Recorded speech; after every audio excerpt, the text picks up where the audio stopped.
Thank you. I write for the Sunday Times in London. I write about business, and the Sunday Times luckily has some money left, which they spend sending me around the world. So let's go on a very quick world tour. Let's start in Seattle, home of the Death Star, Amazon. I've been spending quite a lot of time there lately looking at some of the things that they've been getting up to. You'll be familiar with this. This is a shop on the corner of 7th Avenue and Blanchard Street. It's the Amazon Go store. It looks much like any other American supermarket. There's lots and lots of different colored products, all of which turn out to be cheese. And there's one thing that's missing, though. There are no checkouts. So you go in.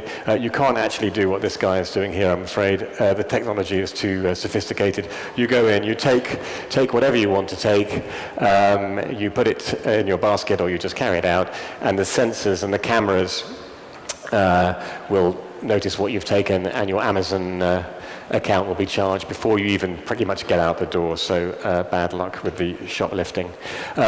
You know this, Alexa. You probably have them at home. They're incredibly useful. They work incredibly well. Your children love them. What is extraordinary about Alexa is not only is it so good, is how it's expanding. We not only have the Alexa in our homes, soon our offices. Toyota and BMW are putting Alexa in the car, so if you're bored with having a conversation with your wife, you can talk to Alexa instead, which is obviously very important. You can also shop, which is very annoying, but you can do all sorts of things with Alexa in the car. Coming up soon, Alexa-enabled spectacles. This is one thing we were sort of looking at, which I shouldn't tell you about, but I will, which is the idea that you might actually be able to talk to Alexa while you're walking down the street. Now, wearables have had a very, very checkered history. They don't really work. Nobody likes them, but it's possible that you might actually have Alexa, you might actually be wearing Alexa sometime soon and chatting to her as you go along. Amazon is obviously an e-commerce, but of course moving into bricks and mortar. You all know about the Whole Foods deal. Amazon Books, this is where I went in Seattle, one of the first stores, moving into bricks and mortar, coming across all sectors with food as well, and that's going to push them into all sorts of new areas. You also know about the drone deliveries. These are being developed in the UK and Cambridge very soon. Whether you're stuck on a desert island or you're at a barbecue and you run out of beer, an Amazon drone will come and deliver these the goods that you need. Amazon's also moving into banking. They already offer a credit card, you know this, but current accounts are coming soon, so they can lock you ever further into the ecosystem. Before I left Seattle to go to Las Vegas, I had a chat with a guy called Gur Chimke, who is their head of technology, and he said, if you think these are exciting, the drones, the Alexa-enabled spectacles, just think about the 500 other completely crazy, bonkers things that we can't talk to you about. Amazon is real, it's getting bigger, it's coming for all of us digitally and in bricks and mortar. Next stop, Las Vegas. This is where we go for a bit of old-fashioned fun. But if you go in January to CES, you can see a little bit of the future. This is the car that picked me up on Frank Sinatra Drive and took me out on the I-15. You can see what it is. It's the automated car. You get it behind the wheel. There's a blue button on top of the steering column. You press the button, and then you take your feet off the pedals and your hands off the wheel, which kind of is a bit odd, and you'd think it would be incredibly scary, but it's not. Being German, the car drives better than you do. So you're sitting there on the I-15, and within, I swear to God this is true, within 10 seconds, I was doing emails. This car was so good that you go, okay, great. You know, and then actually I tried to annoy BMW by climbing out of my seats, which you're not supposed to do, and the car went mad. But it's automated technology is coming. I like my car so much I drove all the way to San Francisco. This is the San Francisco that you know, but this is where I went. Now don't worry, there hasn't been an earthquake overnight. This is a place called Park Merced. It's the highest density residential development anywhere in the world. It's 30,000 new homes on a very, very, very, very small plot. The reason they're building at such high density here is because of technology.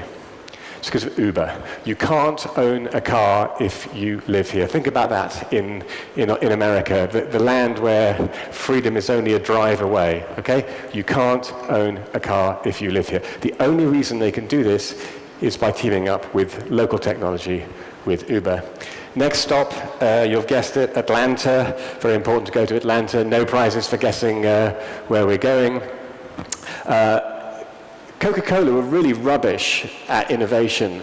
All they did was try and sell lots of this stuff, but the new CEO, James Quincy, has something called a tomorrow room, which you're not really supposed to go into, but you can go into. And there, if you go in, you will see, if you get invited, vending machines that, thanks to your mobile phone, already know what you want to order before you get there from your last order or your favorite drinks. Amazing ice machines that will turn any drink into a slushie in, I think, 30 seconds. So if you want to make kind of some disgusting milk-based drink into a slushie, you can. Lots and lots of forward thinking there, technology based from Coke.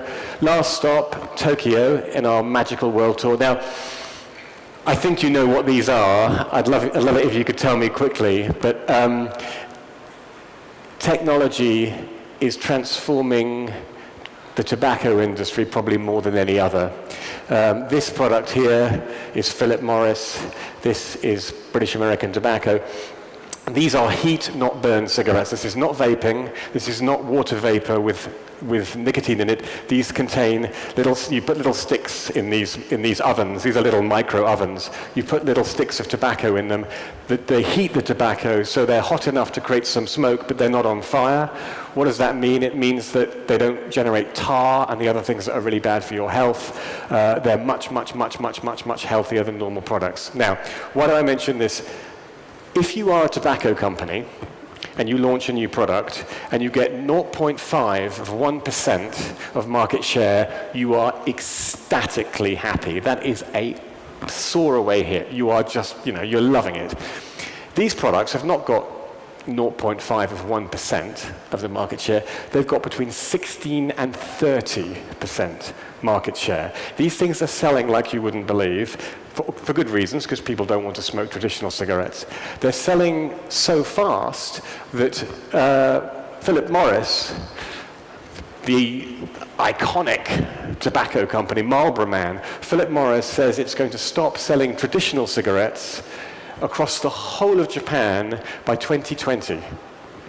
2020, you will not be able to buy any traditional cigarettes anywhere in Japan. That's an extraordinary thing. Why do I mention all these things? I mention all these things because technology is changing everything much more deeply and fundamentally than you would ever think. It's retail, it's cars, it's cities, people's lives. And these are not just small changes, these are absolutely fundamental. I mentioned tobacco. I mean, the guys that run the tobacco companies thought that all they were going to do for the next 30 years of their lives is manage decline. Tobacco was a declining market.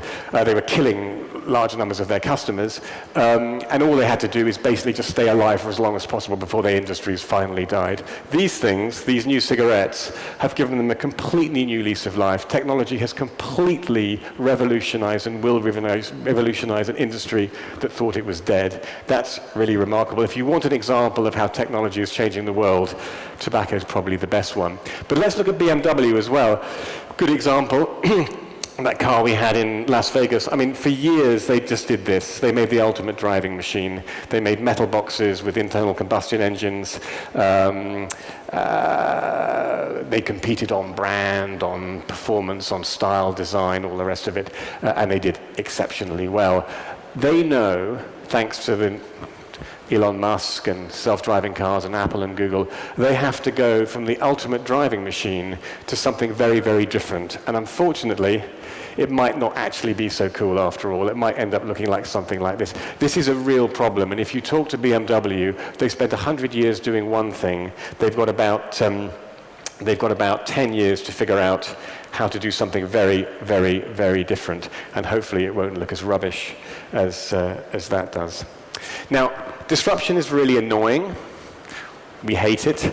And when I was in Seattle, I popped down to see Macy's on Pine Street. If you want to know the effect, directly of the effect that Amazon has on bricks and mortar retail, just go and look in its hometown, go to Pine Street, go to Macy's. It's so quiet when you go in there, it's like intruding on private grief. It's sort of like Night of the Living Dead. It's terrible and it's sad, and we all know what's happening. There's plenty of examples across the world at the moment, which I'm sure others will mention, that are going, and you will find many examples from your own countries yourselves. I mean, from the UK, we've got things like CNA, Maplin, BHS, all sorts of brands that have just disappeared, Littlewoods, Comet, and disruption, unfortunately, is taking its toll. I should know, because I work for the newspaper business, and I was talking about retail, but this graph shows what's happened to us, and it's pretty gruesome. Some of us are still standing, but it's not a pretty picture. We could sit around feeling sorry for ourselves, but that's really not a business strategy. So what we need to do is look for where there might be some signs of growth. And one of the things that we're seeing in the UK, and I'm sure you're seeing here too, is that the shopping mall, although it's doing very badly in many places, particularly in America, actually in others is doing just fine. And this is Westfield in the UK, who have a couple of really enormous shopping centres. I actually was in one with my children on the weekend. It's absolutely mobbed. Absolutely mobbed. It's doing absolutely fantastically. It's the complete opposite of going to Macy's or a Sears or something in the United States. The mall sector, certainly in the UK and elsewhere in Europe, is doing exceptionally well, and it's doing well because actually it offers some entertainment as well as retail. You'll be familiar with all these arguments, but the numbers are absolutely remarkable. And if you get the right mix between enjoyment, entertainment, and retail, you can really do well. And Westfield is absolutely killing it. It's the same in the UK in department stores, again, somewhat differently from the United States, where they're struggling a wee bit. This is Selfridges on Oxford Street. You've been there many times, I'm sure. You know where this is. These companies with fresh money from Canada and from Qatar are doing exceptionally well. And again, they're doing well for the same reasons. They're mixing entertainment with retail, but they're doing really smart deals with labels as well to do limited edition pieces, particularly with French and Italian fashion houses. And as you can see, the lines attest to the success of that strategy. Let's look at some brands too. I mentioned Nike earlier on and running in the store and playing basketball. Nike has been particularly successful at creating fantastic images, at creating fantastic excitement around what they do. They've also been very good at mixing bricks and mortar and playing games with e-commerce, and they have probably the best mix of the two. Don't bet against Nike. This is not me on weekends. This is, well, sometimes maybe. This is from one of the iconic Alessandro Michele Gucci ad campaigns. I probably don't need to tell you anything that you don't already know about the success of Gucci, but Marco Bizzarri and Alessandro Michele have created a brand that many people thought when they started doing these kind of designs would last a season or two, and has lasted year in, year out. It's astonishingly good fun. It's amazingly good fun. And the margins, particularly in women's wear, are staggering. If you create something that really is utterly thrilling and compelling, particularly in high-end fashion, you can still do exceptionally well. And their example, the growth figures you're familiar with, are outstanding. Let's go back to BMW for a minute. They're particularly interesting. They are not taking this problem of self-driving cars lying down, as you can see.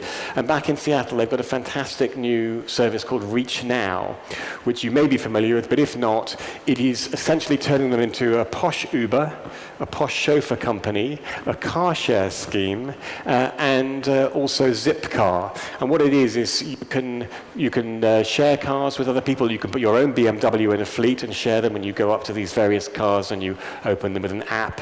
As I say, if you go away for holiday for a couple of weeks, you can put your own car in. You can rent a car for a few hours or a few days.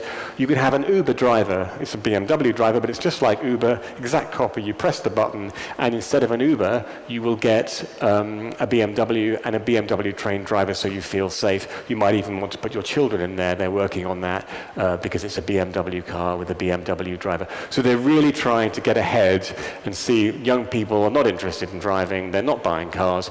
They do need mobility. How can we make sure that mobility is BMW mobility, not Uber mobility or Lyft mobility or Mercedes-Benz or any other mobility? And they're worth watching. Everlane's an American basics fashion brand. What they've done rather successfully is be incredibly transparent. Young people in particular, like super transparency around particularly fashion brands and how clothes are made and priced. They have wonderful stuff on the website and in store about exactly how the clothes are made, who makes them, and why they're priced in a particular way. So you can see a breakdown of the costings of what it costs to make the pair of trousers or the shirt. And they are doing particularly well with youngsters because it's not that expensive, and they feel actually that they're buying a quality product in every sense of the word. Estee Lauder, everybody knows. Only point about them is that they've managed to manage scarcity particularly well and keep their price point at a high level, and there's clearly lessons in there for other retailers. People love brands with a message. People love brands which consumers think are actually doing some good. Shinola you may not be familiar with, but you will be familiar with Fossil, the watches and accessories brand. Fossil was a great success by the Texas-based entrepreneur Tom Kartsotis. And when Detroit went bust, it was the first US city to go bust 5-6 years ago, his response was to use some of his money to create the first luxury goods company based in Detroit. And he started it with watches.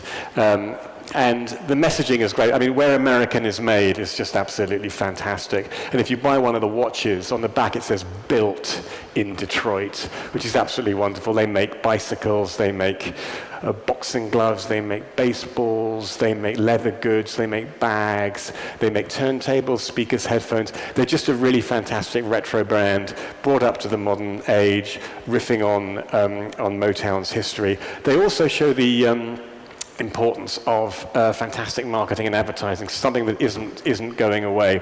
This is an ad that ran on the day, in the New York Times, on the day the Apple Watch came out. You couldn't move that week, if you remember, for smartwatch coverage. It was absolutely everywhere. And they just stuck this advert absolutely everywhere as kind of essentially a big finger to Apple to say, listen, look, this is what we should be making, not your crappy smartwatch. Uniqlo, we love Uniqlo principally because it's dependable and price-wise, you simply can't beat it. And it's exciting. Some of the collaborations they've done with Jill Sander and others have given it a sort of a veneer of fashion. But the pricing is the main thing here. They've done so well. And Tadashi Yanai, who's the wonderful man who runs and owns it, tells a great story of how when they opened in Soho in New York, Wall Street people were coming over and they were not bringing any luggage. What they were doing was they were going to Uniqlo on the day they arrived, buying everything they needed, chinos, underwear, V-necks, and so on for a couple of weeks, if they were staying for a couple of weeks to work in town, and then just bringing it back or giving it to the charity shop. It was cheaper and more convenient for them to buy a new wardrobe to go on. So the importance of pricing is here. This is a cheeky brand. I don't know whether you like cheeky brands, but this is M. Jemmy. When you look at these, you'll see what they're copying, or getting very close to, I should say. And what they've done very cleverly, they're based in Boston, they've looked at the internet and they've decided, well, look, what we can do is we can market these things that look like a certain brand of Italian driving shoe, and we can make them in Italy, so they're made in Italy, but we can sell them much, much, much, much cheaper because you pre-order them online. And they can make them in factories in Italy and get them to you for about, I think these cost about $120, which is a good deal cheaper than going to one of the larger houses that make something that looks rather similar. Don't forget excitement. I was on this plane. It landed in London 2 weeks ago. It was the first direct flight between Australia and the United Kingdom. Never before has a plane been able to fly that long, that far. It flew from Perth to London. It's the first non-stop service between Australia and Europe. It's captured the imagination like you wouldn't believe. There are still stories running two weeks later about this particular service. Don't forget, and Qantas hasn't forgotten, the importance of innovation, of breaking boundaries, of excitement. People really respond if you push the envelope, and they've done that absolutely magnificently with this flight. You'll be familiar with this guy from the region, Mohammed Alabar, the CEO of MR. MR's done a reasonable job, but again, you'll be more familiar with this than I am. If you look what he's doing in e-commerce in particular in Dubai, he's done some fantastic work there and really trying to use opportunities in this region, particularly when the Arabic language makes it more difficult for the Western brands to come in. He's very successfully taken some of the more successful e-commerce models from the West and repurposed them for this part of the world. Also, you are familiar with this, Jumeirah. I mean, if you asked people from my part of the world to talk about brands from the Middle East 10 years ago, people couldn't really probably have mentioned a single one. Jumeirah, Etisalat, Emirates, MR to a certain extent elsewhere have done wonderfully in actually creating nascent brands with iconic marketing, of which this is the best example. I mention all these because I like them, but also because they have certain things in common. They embrace tech, these brands. They don't fight it or bemoan it. They push boundaries all the time. They're focused, they're aggressive, they move fast, they're positive, they are fun. They often embrace their own ignorance, but try and make it a strength. They set the direction they want to go in, not the destination they want to get to. And when they make a mistake, they just move on. Amazon's a good example. They launched the Fire phone a few years ago. You'll be familiar with this. It was absolute rubbish, and nobody, I think like one man and his dog bought one. It was hopeless, and they dumped it in 5 seconds, and nobody even remembers it anymore. When I was in Atlanta, I interviewed James Quincy, who's the new boss of Coca-Cola. And he told me something that I think is probably good for all of us to remember. Talking of Coca-Cola's past, where they were really just trying to sell fizzy, sugary brown water instead of a big portfolio of drinks, he said this: "We were too slow and cautious. The world is moving fast. We need to go out with prototypes, a bit more like the tech world, and see if they work. And if they don't work, change them. And if they still don't work, kill them. Kill the zombies." Now, there are going to be a lot of zombies in a lot of our lives. Things we will try, they won't work. That's just fine. But the lesson, I think, from technology generally is twofold. One is, if you think the disruption that we've seen so far is a big deal, it's not. There are things coming down the line. Amazon's the best example, but there are things coming down the line that are going to make what's happened so far look like a picnic. Change is going to get faster, deeper, and more progressive. And I think what we all need to do, I think, is acknowledge, first of all, that's going to happen, but learn the lessons of those brands that we saw, those innovative brands, those brands that are thinking enormously ahead, making mistakes, being fun, being focused, not fearing it, and when they have a zombie on their hands, kill it. Thank you.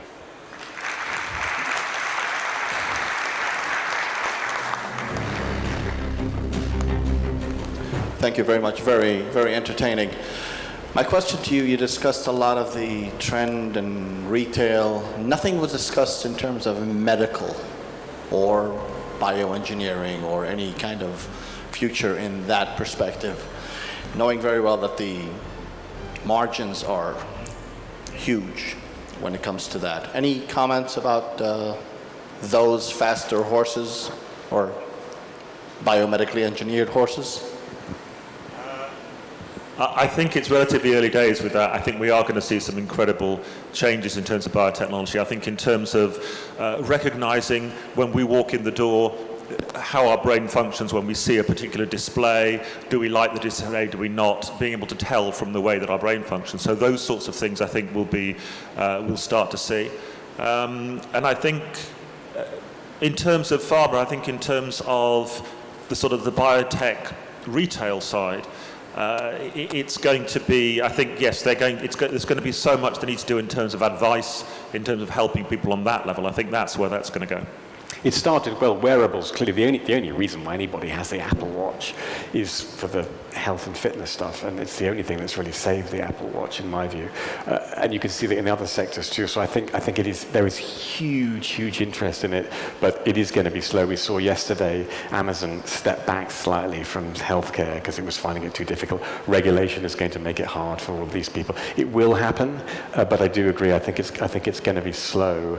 And it may take off in strange places. I mean, we might expect it to take off in the United States, but next Tuesday there may be some extraordinary thing in China where somebody comes out with something, regulation is laxer, and you might find an amazingly company that has managed to crack this. So you might want to look in strange places, I mean not strange places, but unusual places for that. And I would probably look to regulation there and look for areas where regulation may be a little bit more flexible than it is in the United States and Western Europe to take that forward. I mean, Dubai would be another interesting place, or Abu Dhabi. It's perfectly possible, or even here, where you might find someone who is able to push in a way that perhaps harder for pharma and tech to push in Europe and the United States. Anyone else got anything rude to ask, please? Or polite. We like rude.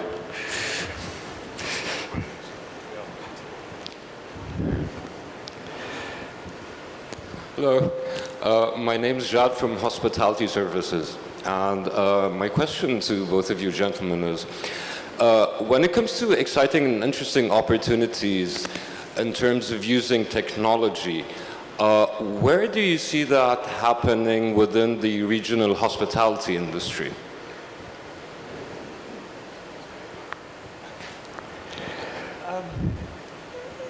Interesting. I think you're going to, I think in terms of things like virtual reality, video screens, the sorts of advances we're seeing in both of those, I think are going to have a huge impact on that. So I think the environment is what's going to change radically. So going into whether it's a restaurant or a venue, the environment will be able to change whenever you want it to.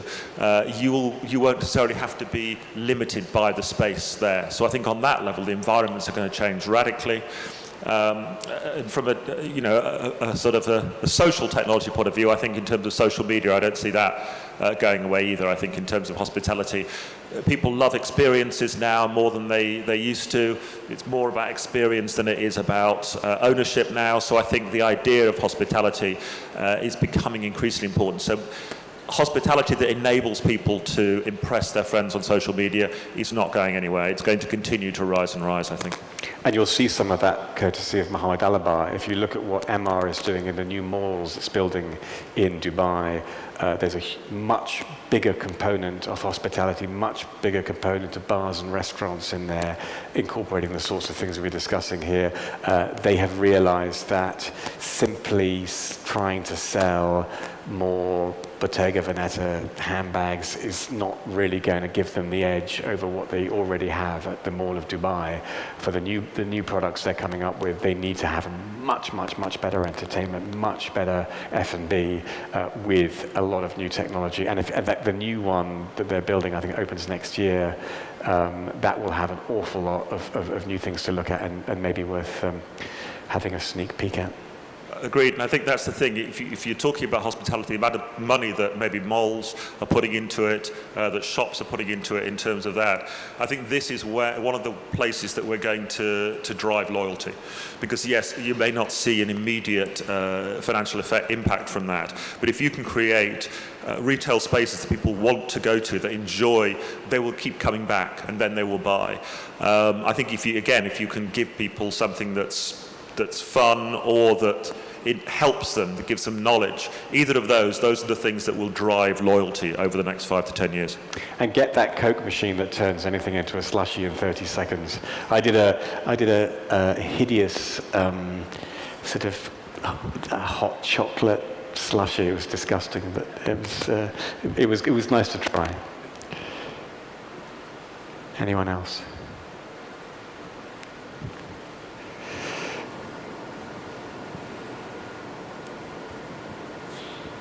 Yes, Antoine Gélé, I'm in artificial intelligence and digital transformation. I'll tend to disagree with you on both subjects. I would say that for the healthcare, that's one of the sectors which is most advancing because of the predictive needed, so that people, you would know through the analysis of their ADN how they would go. As far as hospitality, that's another sector where and artificial intelligence and digital experience are doing in terms of guest survey, guest best practices, and additional revenues in that. So, but I agree with you. It's a very moving industry. So keeping updated is very interesting, very challenging. Sure. I think that's the thing now, the way that the consumer is, because they're cutting across so many different sectors all the time, they are not seeing the kind of the borders between all of these sectors. When they're thinking of where to spend their money, it's not between this or this, it's between this. And I think that's one of the issues across every industry now is, as soon as one person does something well, and it satisfies or fulfills a need for somebody, people will expect everybody to do it. You know, the first time that a shop enabled 1 hour delivery, suddenly everybody was expecting it. So I think that's the thing, is now sort of best practice in one area becomes expected practice across every sector.